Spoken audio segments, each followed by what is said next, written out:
This is Optimal Health Daily, episode 1384, Getting Back on the Fitness Wagon by Mark Fisher of markfisherfitness.com.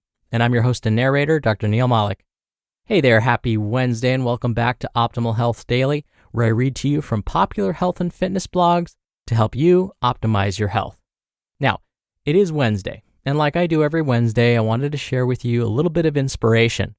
I actually just finished listening to an audiobook, and in it, the author said something that jumped out at me, and it's something that I just had to share with you. So here we go. Quote, "There may be too few people in your life holding you to a higher standard of excellence. They make it okay to not push yourself further and harder. But our paths have intersected because you believe you are capable of more, much more, and you are looking for new ways to reach your highest potential. So let's make a deal. If you genuinely want to succeed and are truly willing to implement what I teach, then let's begin." Brendon Burchard, author of The Millionaire Messenger. What he said perfectly reflects my thoughts about doing this show in the first place. You and I have crossed paths for a reason, because you want to better yourself. So I thank you so much for being here, and I wish you success always. But this episode's not over, I'm just starting. So let's finally get to today's post and start optimizing your life. Getting Back on the Fitness Wagon by Mark Fisher of markfisherfitness.com. Let's talk about shame, shall we? Specifically, I'd like to address the shame folks feel when they fall off the fitness wagon. Fitness, like most of life, is rarely a linear pursuit. When seeking to make health and hotness lifestyle into a habit, it's only natural that there will be fits and starts. Unfortunately, all too often, people give in to all or nothing thinking and long delay their return due to embarrassment. This is too bad, as irregular patterns are entirely normal when folks inch towards making fitness part of their life. It's rare for someone to start working out for the first time and never fall off the wagon. And I'm not even talking about the ebbs and flows of in it to win it 5 times a week and the barely maintaining 2 times a week. I'm speaking about working out consistently for 2 months and then taking an unexpected 3-month complete hiatus from fitness. Now, is this ideal? Maybe not. Is it normal and something that happens to many people? Totally. I myself have experienced much the same thing my first 5 years of training. From the time I picked up my first weight just before my 18th birthday and the summer of my 23rd year, my fitness adventures were sporadic at best. Due to the hectic schedule and relative poverty of my early 20s, those first 5 years were characterized by 6 months on, 3 months off, 1 year on, 9 months off, 6 weeks on, 6 months off, etc. Again, is this ideal? Nope. But it happens. It's actually pretty normal. The people who are able to totally overhaul their lifestyle in one fell swoop are few and far between. All too often, I see ninjas get jazzed about working out, go all in for a few months, then start to backslide a little bit and fall off totally. This wouldn't be a problem in and of itself. Happens. Life happens. New jobs happen. We get it. Unfortunately, the ninja in question often compounds the issue with shame. Now, instead of coming back when they're ready, they push it off because they're embarrassed. What will the trainers think? They'll judge me because I'm weaker now. What will the other ninjas think? I've gained some of that weight back. I can't bear to start all over again at square one. I'm so mad at myself for throwing away all of that hard work I did. I guess I'll eat this burrito and watch Real Housewives of Guam. Ninja, you are not alone. Here are some things to keep in mind if and when you find yourself in this position. 1. This is normal. The journey to optimal health and hotness isn't linear. The universe moves in spirals. 2 steps forward are generally followed by 1 step back. Happily, 1 step back is often followed by 2 steps forward. 2. You're not as far gone as you think. You did not waste all that work. The knowledge gained is still there. The tricks and strategies for training and nutrition are just waiting for you to employ them again. Furthermore, since you've already laid the foundation once, you'll have to do less brain work since you already have a lot of knowledge. Often, you'll be able to layer on new and even better strategies now that you know more about how your body does or does not respond to certain training modalities or nutrition principles.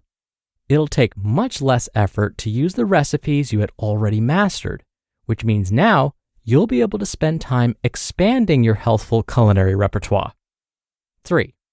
Your body will be happy to get back to where it was, and will probably do so faster.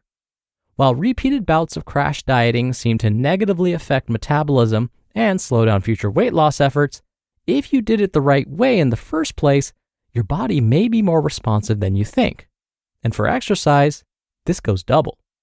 You may have lost some strength and endurance, but it's not uncommon to find even better technique after having taken some time away. Now, if you've taken months and months off, you should expect a little bit of lag time as you dust off your neural circuitry. That said, once again, you are not back to square one.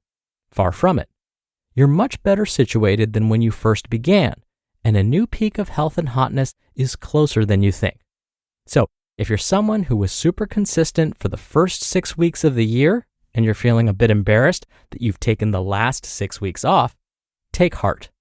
If you're someone who finally got on the fitness train last year, and now you're trigger shy to dive back in after an extended break, I encourage you to take the leap. Seriously, you've been away long enough. Come back. No one is going to judge you. We'll just be happy to see you. You're totally normal, and it's not at all uncommon to accidentally take an extended break. As always, you do you, no pressure. We respect your right to be the captain of your own fate.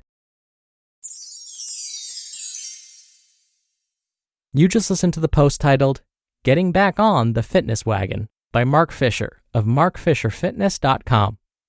So you're most likely here to work on making some positive changes in your life. And making changes is what Inside Tracker is all about. It's a personalized health and wellness platform that's super unique, built to help you live a longer and more productive life. And this has been years in the making. Inside Tracker was founded over a decade ago by top scientists in aging, genetics, and biometric data from MIT, Tufts, and Harvard. So, how it works. The first time you use Inside Tracker, you'll get a clearer picture than you've ever had before of what's going on inside your body. This is from their patented algorithm that analyzes your biometric data. From there, Inside Tracker will provide you with a concrete and science-backed plan for reaching your health and performance goals. They'll then track your progress every step of the way so you can stay accountable and make those important changes. Now, for a limited time, you can get 25% off the entire Inside Tracker store. Just go to insidetracker.com/OHD. That's insidetracker.com/OHD. Dr. Neal here for my commentary. Now, it's not going to surprise you, but I agree with today's author, Mark. Shocking, right? When I took a moment to really think about what Mark was saying and how I could add something to it, I thought about how we so often think of life as occurring in a linear way, meaning we often think that accomplishments and life in general kind of proceeds in a straight line. I'll give you an example. We often think of life as moving from grade school to intermediate and high school, then college or our careers, then we move forward in our careers and ultimately retire. Straight line, right? Now, while this might be the expectation, that's probably not the reality for most of us. I mean, I basically thought that this was what my life would be like, but the reality is that I've made many turns and detours along the way. I've had to backtrack and make U-turns quite a few times along the way too. I've hit speed bumps and definitely hit stop signs, but I always managed to get back on track. And that's the key. When it comes to your fitness, your diet, your career, whatever, don't let life's detours stop you from progressing. And that's because, as Mark said, the bottom line is that you're still further along than you were before you started your journey. All right, that'll do it for another edition of Optimal Health Daily. Thank you again so much for being here. Thank you for listening. Thank you for sharing this show with someone. It's one of the best ways to keep this show going. And I'll see you back here tomorrow where your optimal life awaits.